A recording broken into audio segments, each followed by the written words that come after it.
मिट्टी पर उस मिट्टी का भारी हूँ। जन्म मिला जिस मिट्टी पर उस मिट्टी का भारी हूँ। स्वर्ग से सुंदर है मेरा बिहार और मैं गर्व की बिहारी हूँ।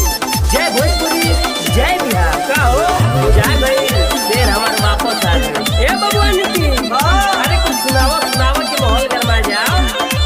तामिल से चल के शेर बड़े आई जनता के दिलवा में रहेले समाइल। ये तो सबके दिल पर राज करेले हो। तामिल से चल के शेर बड़े आई जनता के दिलवा में रहेले समाइल। उनके जिलवा से बहरी निकाले के बाद उनके जिलवा से बहरी निकाले के बाद मनीष भैया के सीएम बनावे के बा। अब जीत के पर्चा लहरावे के बा। मनीष भैया के सीएम बनावे के बा। अब जीत के पर्चा लहरावे के बा।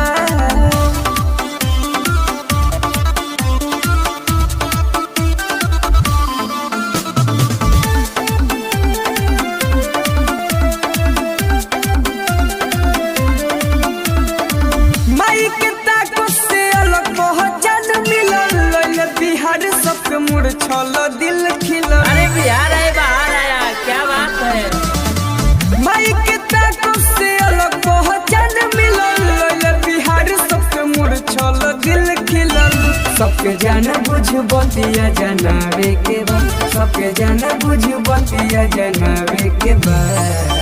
मनीष भैया के सीएम बनावे के बा।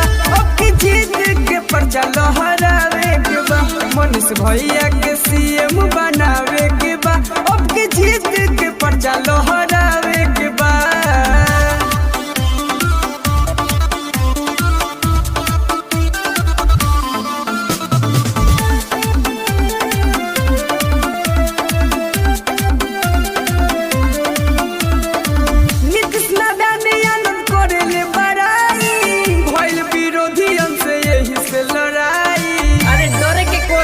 जो गंगा नीतीश नारायण आनंद करेले बड़ाई भइल विरोधियन के यही से लड़ाई। मनोज मिथिलेश के बीतल बात भुलाए के बा। राहुल मोहनिश के बीतल बात भुलाए के बा।